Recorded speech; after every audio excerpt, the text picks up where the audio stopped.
Hello, I am Jannis from the Student Service Center. Based on our experience, one of the biggest concerns at the beginning of your studies is creating your timetable. To reduce this concern, we've created this video. In addition to that, we recommend to join the orientation week. In any case, it's important to know how your timetable is created, because by the next semester, you need to create it yourself. There are a few special rules for the first semester, but after that, it's the same for every semester. If your degree program only includes lectures and other courses without participation limits, they are usually unlocked once the lecture period begins. For some degree programs and courses with limited spaces, different deadlines may apply. However, for courses with limited spaces, you should start creating your timetable by mid or late semester break. In the winter semester, the registration period for courses without participation limits usually lasts until the end of the first week of lecture.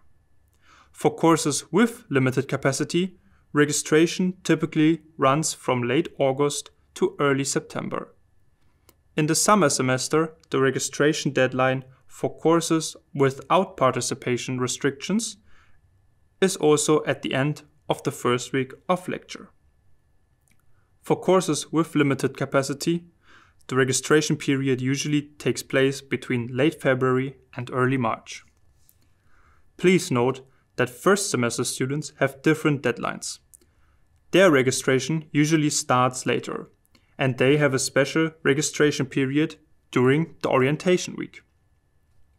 To be on the safe side, all students should check their timetable at least 1 month before the semester begins, to make sure they don't miss any registration deadlines.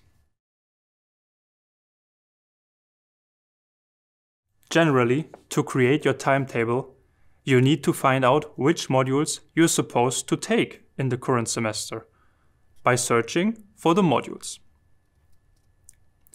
Once you know that, the next step is to find the courses associated with each of these modules. Finally, you need to enroll for the required courses. And just like that, your timetable is complete. To follow this process, you need to use several different online platforms. Don't worry, most of them are linked to each other. And I will walk you through how they work. To find out which modules you should take in every semester, you need to check your SPSO. That's short for Study and Examination Regulations for your specific degree program. These regulations are extremely important for your studies, and you should take the time to understand them well. In the next step, we can go to the Prüfungsportal. There, you'll find a list of the intended courses, which links directly to the LSF, where you can access the detailed entries for each session. Alternatively, you can skip the Prüfungsportal and search for your courses directly in the LSF. After that, the LSF leads us to the Stud-IP, where we can do the final registration. Most of our students prefer it this way. That's why I will guide you through. You can find the SPSO on the website of your degree program, institute, or faculty. I will show you how to find all SPSOs through our website, step by step. Therefore, you need to go to the main page of the university and then click Study, Study Courses, All Study Courses and Degrees. Then you scroll down and type in the search bar the name of your degree. In this video, I will do it for the Master in Computer Science International. Next, you'll see all the information about your degree. Here we click on Brochures and Regulations, and then your SPSO will show up. Make sure to always refer to the version that was valid when you enrolled.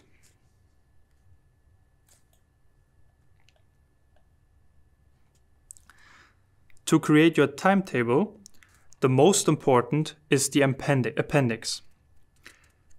This is the module and examination plan of your major. This gives you a clear overview of the module structure. On the left, you can see the semester. In the middle are the modules. And at the top, you'll find the LP, Leistungspunkte, which are the equivalent to credit points. These indicate how much time you should expect to spend on each module. As a rough guide, one LP equals about 30 hours. This helps you to estimate how much time you need to invest in each module. In the module plan, gray modules are mandatory, while colored ones represent mandatory electives. You can find more information in the legend below. In the example, the blue elective part requires 24 LP. Each elective module is worth 6 LP, so you need to choose 2 elective modules in the first semester. Let's look at the module Intelligente Informationssysteme. Under Lehrform, you'll find the most common types. S stands for seminar, V for Vorlesung, which means lecture, Ü for Übung, which means practice, and IL for integrative lecture. This section also tells you what you need to do to complete the module and what type of examination is required. In this example, there is a lecture and a practice required. The module number on the left is the key for creating your timetable. We will copy this number as we need it for the next step.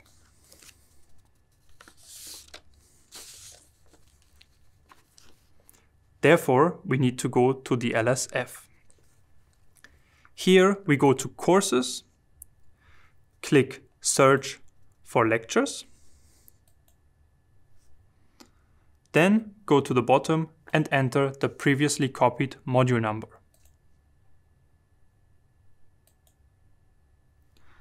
Next, we will see the related courses for this module. We remember that we needed a lecture and a practice for this module. Both show up and are required to finish for this module. When we click on the lecture, we can view all the details for this course. For example, we can see that the class takes place every Monday and Tuesday, including the location and room number. If we scroll down, we'll find additional information such as the instructor, a list of the degree programs that includes this one. The course description and the contents will show up as well. Scrolling back to the top, the most important feature is the link to StudIP. This is where we can complete our final enrollment for the course. Once logged in, you'll be able to view the course details again. New information to note include the number of available seats and the registration periods, which can be found at the bottom of the page. Remember, the registration is only open during a specific period of time. This often depends on whether the class has restricted participation or not. For this lecture, the registration period has already opened. So by clicking here, we can sign in for this course. After signing in, the lecture will be listed under Courses.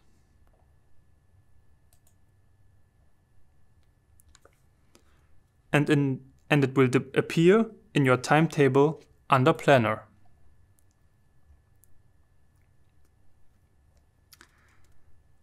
Let's go back to the LSF and do the same for the practice of this module.